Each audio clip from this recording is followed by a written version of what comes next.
Hello friends, जय माँ बगलाओं की जनवासी। देखिए, अभी बस मैं बैद्यनाथ धाम मंदिर के अंदर जा रही हूँ। रुद्र अभिषेक करूँगी अपने और अपने पूरे यूट्यूब के लिए कि आगे आने वाले समय पे लॉकडाउन तो बिल्कुल ना लगे, फिर से हमारी जनता परेशान नहीं हो। कल बहुत दुख हुआ, कुंभ के मेले में आग लग गई, लेकिन ये एक्चुअली होना ही था, क्योंकि पता है इस बार कुंभ मेला जो लगा है वो कुंभ मेला कुंभ की चीज़ों को कम दिखाया जा रहा है। एक माला बेचने वाली को उसकी आंखों का प्रदर्शन किया जा रहा है। एक अघोरी बन के, जो नकली अघोरी बन के आई थी, जटाई लेके आई थी, उसको हाईलाइट किया जा रहा है। बाकी जो साधु संत आ रहे हैं, जो वहाँ पे लोग हैं, वहाँ का कुछ भी नहीं दिखा रहे। मेले का मतलब क्या होता है, कुंभ का मतलब क्या होता है? माँ भगवान तो नाराज़ होंगे ना, भगवान के सब नहाने वहाने आ रहे हैं, वहाँ कौन कौन आ रहे हैं उनका दिखाइए। आप लोग सिर्फ अलग अलग दिखा रहे हैं, लोगों को फेमस कर रहे हैं, तो ये तो गलत बात है ना। ये सारी चीज़ों को करने का क्या मतलब है? वहाँ पे जो आ रहे हैं, जो लोग वहाँ पे आ रहे हैं, कोई एहसान नहीं कर रहे हैं। अगर हम जैसे लोग वहाँ पे अघोरी संत जा रहे हैं तो अपना पाप धोने के लिए जा रहे हैं, हम अपने आप को सिद्ध करने के लिए जा रहे हैं, न कि फेमस होने के लिए। लेकिन क्या कर रही है मीडिया लोगों को फेमस करने पे लगी है। अभी तो आग लगी, अभी तो कुछ ना कुछ तो होता रहेगा, क्योंकि आप भगवान से पंगा ले रहे हो, ज़बरदस्ती अफवाहें फैला रहे। कोरोना हो गया, ये हो गया। पहली बात मुझे बताओ, कोरोना बीमारी का नाम डाला किसने, लाया किसने? मैन्युफैक्चर ऑफ द कौन है? हाँ, अब फिर अचानक से नई बीमारी। पहले था कि कोरोना बीमारी में कोरोना आता था, अगर किसी ने किसी को छू दिया तो मरता था। अब तो कोई छूने से मरता नहीं है। क्यों? ये सब झूठा अफवाह है। और ऐसे भी जितनी पूजा मैं कर रही हूँ, बहुत बड़ी कर रही हूँ, मुझे पता है कुछ होगा नहीं। मैं कामाख्या भी इसी मकसद से मेन तो जा ही रही हूँ कि मेरी जटाएँ तो सिद्ध हो ही हो, और आने वाले समय पर मेरे पूरे परिवार को, मेरे पूरे देश को। देखो, एक होता है जो बॉर्डर पे लड़ता है और हम पंडित होते हैं जो मंदिर मंदिर भटक भटक के काम करते हैं और अपने देश को बचाते हैं। ठीक है। एक और बात, बहुत सारे जनों ने 2 दिन से मेरा दिमाग ख़राब किया। माता जी आपका स्थान कहाँ है, माता जी आपका आश्रम कहाँ है? विद्या देवी माता जी नहीं है, आप लोगों की माँ हूँ, अच्छी बात है। आपने मुझे माँ का सम्मान दिया, बहुत अच्छी बात है, और मैं चाहती हूँ आप मुझे माँ का ही सम्मान दें। लेकिन विद्या देवी कोई आश्रम नहीं चलाती है, कोई कुछ नहीं। देखो, जितने लोग आज की तारीख में आश्रम चला रहे ना, जितने लोग पंडाल चला रहे ना, किसी को हार्ट अटैक आ रहा है, किसी को मर जा रहे। शक्तियों का मतलब सबसे पहला क्या होता है पता है आपको? शक्तियों का सबसे पहला मतलब होता है कि हम अपने आप को बचाएं, हम अपनी बीमारी अपने आप दूर कर पाए। हम कहीं जा रहे हैं तो उसके लिए हमें किसी से पैसों की भीख ना मांगना पड़े। हमारे में और हमारे पूजा पाठ में इतनी ताकत होनी चाहिए कि हमारा खुद का खुद जेब अकाउंट सब भरा रहे। हमारे में इतनी ताकत होनी चाहिए कि हमारे घर परिवार की बंदिश होनी चाहिए। सबसे पहले विद्या देवी ने शक्तियों से ये सीखा है। ठीक है। यहाँ तो कुंभ के मेले में दिन दहाड़े लोग कह रहे हैं दान दक्षिणा दो, ये तो बेगर मांगे मिलना चाहिए। मांग के जो मिले वो गलत बात हो जाता है। ठीक है ना। शक्तियों का मतलब क्या होता है? शक्तियों का, आप बताओ, मैंने 4 साल इतना बड़ा पेट लेके घूमी, लोगों ने मारण क्रिया किया, सब किया, इतना बड़ा लॉकडाउन चला, लॉकडाउन में मैंने सारा लॉकडाउन हटाया, मेरे बच्चों को किसी को बुखार तक नहीं हुआ, कोई चीज़ नहीं हुआ। ये पूजे का सबसे पहला बात ये होता है कि पहले अपने आप को सेफ करना। जब तक आप अपने आप को सेफ नहीं कर पाओगे, अपने आप, देखो, सिर्फ सेफ करना नहीं होता है, सबसे पहले आपको जो चीज़ चाहिए, जहाँ पे आपको घूमना है फिरना है, जो चीज़ चाहिए, जो काम है, जब तक आप अपनी पूरी नहीं कर पाओगे, दुनिया की मदद नहीं कर सकते। ऐसी बात, पहले खुद की मदद करना सीखो। यहाँ पे देख रही हूँ कोई अघोरी को हार्ट अटैक आ गया, मर गया।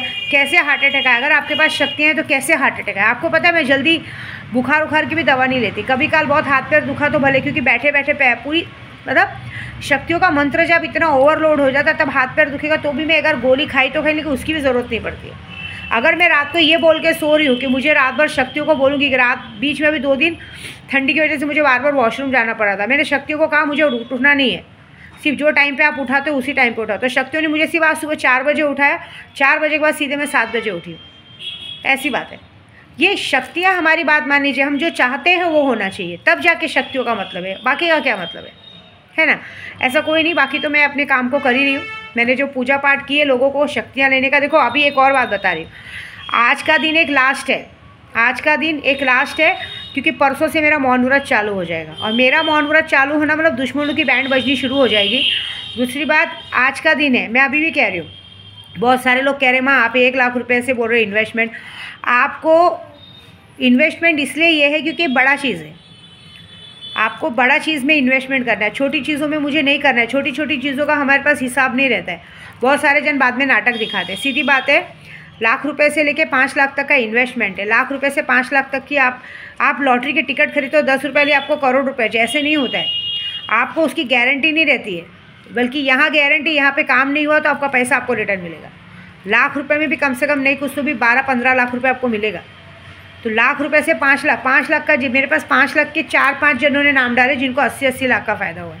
बस आज का दिन है, आज के बाद फिर ये लॉटरी सिस्टम का चीज़ बंद हो जाएगा। दूसरी बात, शक्तियों के लिए भी नाम डालने का आज का दिन है। कितने लोग क्या करेंगे, अरे माँ कामाख्या पहुँचेगी तब हम लोग नाम डालेंगे।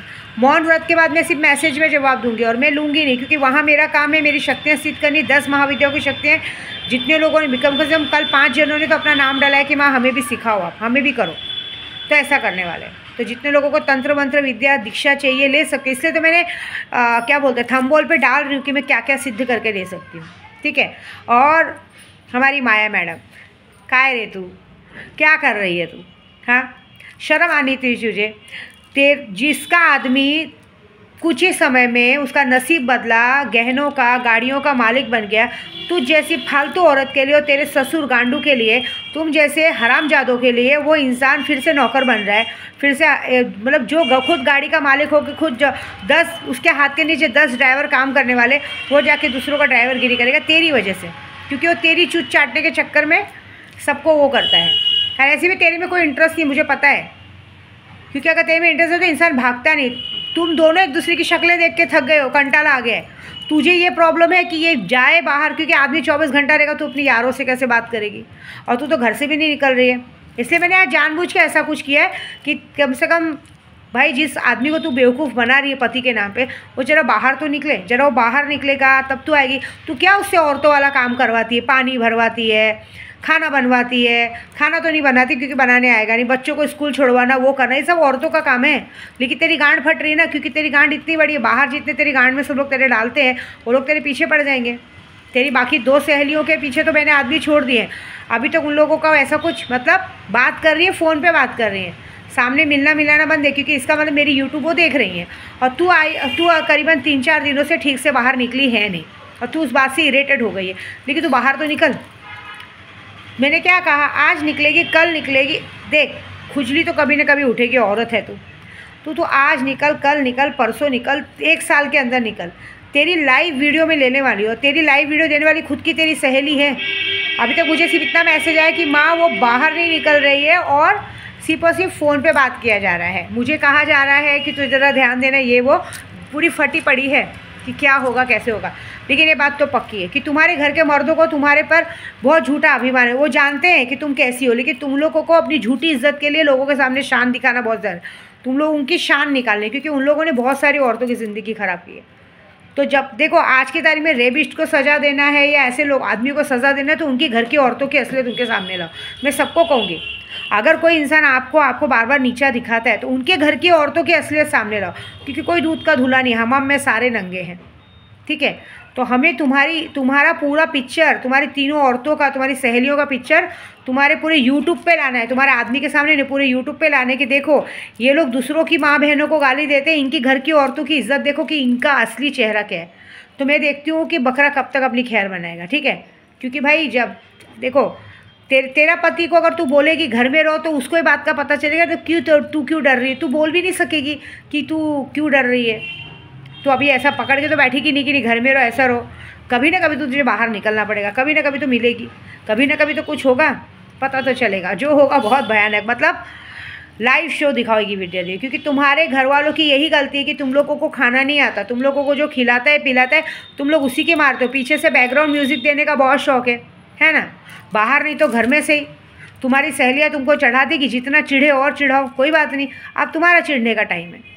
क्या बताओगी, तुम घर से ज़्यादा बाहर नहीं निकलोगी तो ये बताओगी कि विद्या देवी ने मेरे पीछे आदमी छोड़ के रखा है, वॉच पे रखा है। तो पूछेगा क्यों रखा है, जब तू गलत नहीं तो बिंदास जा ना, काहे के लिए टेंशन लेती है। लेकिन गलत है ना, कितने सारे मामा पाल के रखी है, कोई मामा बर्गर खिलाता है, कोई मामा पिज़्ज़ा खिलाता है, कोई मामा ये खिलाता है, सबको मामा बना दिया। अरे मामा ने तू मामू बनाती है कितने मामा, बाप रे बाप। अरे कभी तो शर्म कर, वही औलाद जब बड़ी होगी और वही चप्पल से मारेगी। आज की तारीख में अपने से ज़्यादा अपनी औलादों को टेंशन रहता है। तो कुछ नहीं, ये सारी चीज़ें अब तुझे झेलनी पड़ेगी देख, क्योंकि आज क्या है ना, तू जिसको बांध के रखना चाहती, तुम्हारे दिमाग में क्या है, आज नहीं तो कल प्रॉब्लम सॉल्व होगा, फिर से पैसे वैसे आएंगे, हम ऐश करेंगे। नहीं, अब तेरे साथ 29 तारीख तक पहले जो होगा उसके लिए तैयार रहना, ठीक है। और तेरा साथ इस काम में जो तेरा साथ देता है उसकी जो बैंड बजने वाली, उसका मज़ा देखना। अब बोलना नहीं, अब डायरेक्टली एक्शन लेना है, और एक्शन शुरू हो गया, रात से एक्शन शुरू हो गया। अब तेरे साथ जो होगा बहुत बड़ा होगा, ठीक है। जय माता दी।